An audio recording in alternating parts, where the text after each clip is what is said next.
Então essa pergunta aqui, que inclusive veio de uma pessoa muito querida, ela está perguntando assim, como que uma pessoa que está fora de casa, no caso o profissional, o terapeuta, né, pode resolver o problema que está dentro da casa de alguém? Primeiro é importante não esquecer nunca que a psicologia é uma ciência tão séria e importante quanto qualquer outra ciência.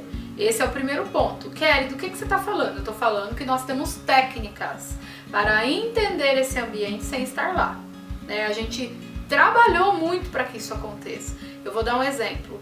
Quando uma criança fala no consultório, e é possível a gente conseguir perceber o movimento daquela casa, só com aquela fala. Né? Então, como que vocês percebem? Porque somos uma ciência e temos técnicas para isso. Né? A nossa escuta é uma escuta diferente da escuta do amigo. Então, o psicólogo não vai substituir o papel do amigo, ele não vai substituir o papel do pai, porque a escuta dele é diferente. Né? É uma escuta que a gente consegue perceber esse ambiente. A escola é um ambiente mais difícil de perceber, porque envolve muito mais pessoas, muito mais, eu vou usar uma fala comportamental, muito mais variáveis. Né? Então, às vezes, tem profissional que vai até o ambiente escolar para ele conseguir compreender melhor o que está acontecendo lá. A casa não. A casa, por maior que ela seja, é um ambiente que a gente consegue perceber em uma conversa. Esse é o primeiro ponto. O segundo ponto, estar fora de cena, normalmente ajuda. Sabe aquela coisa assim, do amigo mesmo, né? Que você conta uma coisa pra ele e ele escuta, e como ele não está envolvido emocionalmente com aquilo, ele consegue falar uma coisa que de repente você nunca pensou. Isso também acontece com o psicólogo, tá? Por isso a importância de não atender parente, de não atender família, primo, namorado. Por quê? Porque nessas relações você tem um envolvimento emocional ali, né? Você não está conseguindo, porque o psicólogo é uma pessoa, né? Não vamos esquecer isso. Então você não vai conseguir garantir um olhar mais neutro da situação. Então é super possível e dá super certo, muito certo, esse olhar desse profissional da psicologia diante de alguém que ele não conhece, que ele nunca foi na casa, que ele só está ouvindo falar. Outra coisa que é legal também dizer, que é muito comum, às vezes o próprio paciente pergunta, mas você só ouve um lado da história, né? Nós não estamos muito preocupados com todos os lados da história. A gente está trabalhando para aquele sujeito que está diante de você, né? E a fala desse sujeito, deste outro, mostra como ele vê a vida, como ele se comporta, como ele percebe as coisas, e isso é suficiente por conta de sermos uma ciência, de termos técnica para trabalhar, para que a gente consiga intervir e mudar aí o cenário, tá bom? A próxima pergunta, Kelly, acho que é bastante importante até mesmo para os jovens, né? A gente vê que na escola tem muita gente que tem dificuldade de fazer amizade. A nossa amiga aqui, ela perguntou, falou assim, tenho dificuldades em fazer novas amizades, o que há de errado? Tá, o que é de errado com ela, né? Então, eu acho que você vai saber responder melhor, né? Às vezes o problema nem sempre é a pessoa, né? Nem sempre. Muito boa a sua colocação, assim, ó. Eu tive um caso no consultório que havia um bullying na escola, havia uma dificuldade de fazer amizade, estabelecer relação na escola, e isso foi resolvido mudando de escola. Né? Então, nem sempre a questão é a pessoa. É claro que antes de mudar de escola, nós tentamos outras formas de intervir. Não sem sucesso, porque às vezes o jovem ele tem uma resistência, né, às coisas que não estão bem para ele, inferior a nossa, adultos, né? Ele aguenta menos as pressões.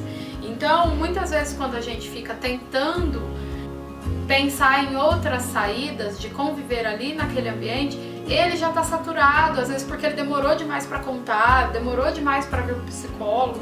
Então, mudar de escola pode ser uma saída, às vezes não dá certo, às vezes não.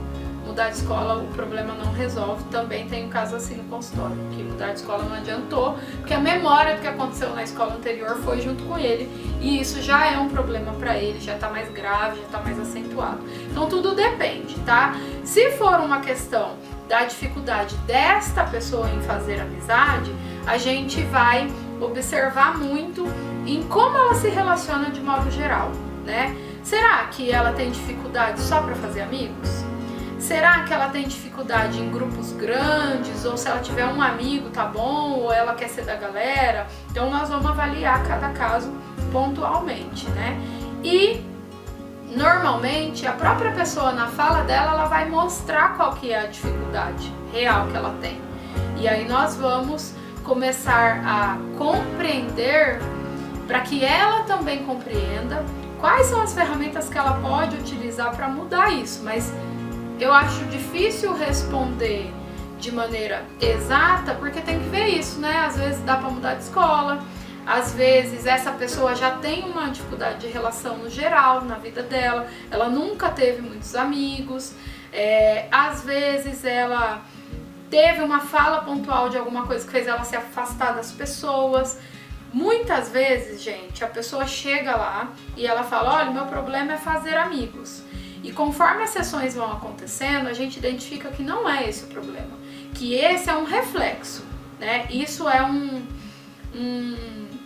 consequência. Uma consequência, mas a gente precisa ajustar onde está a questão mesmo, e aí vai refletir e vamos ter uma nova consequência. Então é como eu disse, no mundo subjetivo é preciso saber o caso mais a fundo, tá? Mas normalmente ela já apresenta alguma dificuldade de se relacionar mesmo. E aí, na escola, isso fica muito visível, porque é um ambiente de relações, né? Tem pessoas que demoram um pouquinho mais, né? Pra fazer Sim. amizade também. Tem pessoas que não gostam de grupo. Eu mesmo só fui fazer amizade assim na 8ª série. Meu primeiro amigo, que eu podia falar que era meu amigo, foi na 8ª série. E até então eu achava que eu não conseguia fazer amizades. Tá. Mas e até a 8ª série você ficou sozinho? Era tipo assim, conversar com alguém aqui, conversar com alguém ali, mas não ter um amigo, entendeu? E eu sentia às vezes que eu não tava na mesma vibe que as pessoas da minha sala. E era muito a psicóloga, né? E era muito complicado, porque até a 8ª série é bastante tempo. Bastante tempo. É que claro que quando você é criança, você encontrou no parquinho, já vira amiguinho e brinca junto. Sim, criança é mais fácil. Mas depois que vai chegando na adolescência, tem essa questão de preciso participar de um grupo social, preciso ter uma rodinha de amigo, ou tem que ser aceito em algum lugar, né? Só que eu percebia que eu nunca tava na mesma vibe do pessoal da minha sala de aula. E o dia que eu encontrei esse rapaz, que era da mesma vibe que eu, que também era nerd, que também gostava de ler e tudo mais, a gente acabou fazendo uma amizade que dura até hoje. Então, olha que interessante o que você está falando, porque de certa forma entra lá na resposta que eu estava dando, né? Você encontrou ele sem precisar mudar de escola. Mas na sua fala, me parece que era um grupo mais descomprometido seu. É um grupo, a sala, por exemplo. Porque era um grupo mais comprometido, assim. Ninguém tava ali sentado para ler, nem nada. E aí você não se adequava. Nesse caso, às vezes mudar de escola para uma escola que de repente exija mais do aluno pode ser funcional, né? A gente precisa entender. No teu caso, você ficou ali muito forte, porque eu acho bastante até a 8ª. Se bem que você não tava totalmente sozinho, né? Você falava com o outro. Até chegar a pessoa. Mas poderia não ter acontecido, né? Então, tá vendo? Depende do caso. Cada Nesse caso é caso, caso. talvez mudar de escola antes da 8ª série, então por isso que os pais têm que estar muito atentos ao que tá acontecendo com o filho. Porque às vezes os pais nunca nem souberam disso. Meu filho tá na 8ª série agora que ele fez um amigo. A mãe e o pai nem sabem, né? Então a gente passa despercebido mesmo. Quando a gente vê, o problema já tá grande demais. A próxima pergunta é assim, o que fazer quando se está no limite? E aí eu não sei o que é esse limite, né? Gente, sejam mais específicos, mas eu tô entendendo o limite assim, tô cansado, né? Tô cansado de tudo. Vai parecer bobo, mas eu garanto que não é. quando a gente está cansado, a gente tem que descansar, né?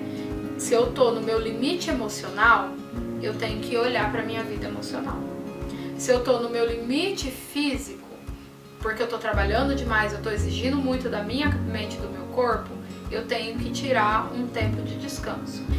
É nesse limite que se eu não paro, se eu continuo e eu começo a desrespeitar o que o meu corpo tá me dizendo, o que a minha mente tá me dizendo, é que eu sou acometido por uma doença, né? É que eu tenho uma tendência ao estresse, que eu tenho uma tendência a um transtorno de ansiedade, eu fico mais vulnerável a esses momentos. Então, se você está no limite, é hora de parar, observar qual que é a sua situação atual, de repente em uma área da tua vida, ou em todas, ou em 2, 3, não sei. E, se for o caso, procurar sim uma ajuda psicológica, antes que seja necessário entrar com medicação, porque às vezes as pessoas chegam para nós num tempo bom, que só com a psicoterapia a gente consegue reverter muita coisa. Então, se o meu limite é um limite de cansaço e de estresse, ouça o seu corpo, é hora de parar. Kelly, mas a empresa, porque eu preciso fazer, porque não tem quem faça. Primeiro que você for funcionário e você tiver um problema de saúde, você vai parar o trabalho para se tratar e a empresa vai seguir. Então é algo a se pensar, tá? Se você estiver bem, você tem uma tendência a voltar a render. Então, se você está cansado, descanse. Como vocês, psicólogos, percebem quando a pessoa não necessita mais do tratamento de terapia? Eu vou aproveitar essa pergunta para falar de uma coisa bem importante que acontece muito, infelizmente. E aí depois a gente finaliza respondendo pontualmente isso aí. A alta não é algo de todo dia no consultório. E não é porque a gente não quer. É claro que é importante também dizer que tem alguns tipos de serviço. Por exemplo, tem profissionais que oferecem um serviço de psicoterapia breve. Tem profissionais que não oferecem esse serviço, mas quando o paciente chega e ele fala qual é a questão dele, você entende que aquilo ali vai ser breve, né? Ele tá buscando algo mais pontual. Mas, no geral, o que eu percebo é que há uma negligência do tratamento e isso parte do próprio paciente. A população faz isso muito irresponsavelmente, inclusive quando o assunto é a psiquiatria, né? É muito comum no consultório a pessoa falar assim, eu parei o antidepressivo. Porque nós, psicólogos, a gente sabe que está fazendo um tratamento junto com o psiquiatra e aí a gente está fazendo o nosso trabalho, o psiquiatra está fazendo o dele. Mas a gente, tanto nós quanto o psiquiatra, a gente precisa que o paciente continue esse tratamento. Tem uma responsabilidade que é do sujeito, né? É o caso dele, é a vida dele, é a saúde dele. O que acontece? O remédio tinha muito efeito colateral, estava me fazendo mal, eu parei. Tá, você foi no psiquiatra? Não, eu parei. Outras pessoas, eu tinha meia caixa lá de remédio, eu comecei a me sentir mal de novo, eu voltei a tomar. Gente, não é assim. E na alta da psicoterapia é a mesma coisa. A pessoa entende a partir lá da cabeça dela mesmo que ela tá bem e que ela some. Acontece dela voltar depois e falar, eu achei que eu tava bem. E acontece de não voltar mais, de falar, não tava funcionando pra mim. Tem um monte de coisa no meio disso tudo, né? Esse não tava funcionando pra mim é porque fazer psicoterapia é muito difícil. E às vezes a pessoa não tá pronta pra mexer em determinadas coisas, pra mudar determinadas coisas. E ela vê que aquele processo, por mais que não haja uma imposição, vai provocar muitos pensamentos de coisas que ela não quer acessar, né? Muitas vezes ela acha, eu tô bem, eu não vou não. Então não é desse jeito. A alta não é algo muito comum por esse tipo de comportamento. Eu tô com câncer, parei o tratamento de câncer. Não é assim, gente. E na saúde mental também não é. Então, muita atenção. O desmame precisa ser feito quando tem o caso de ingestão de remédio psiquiátrico. Não é uma brincadeira o remédio psiquiátrico. Precisa do auxílio do psiquiatra, né? E a psicoterapia, esse eu estou bem, É muito comum você iniciar o tratamento e depois de algumas sessões você achar que você está muito bem.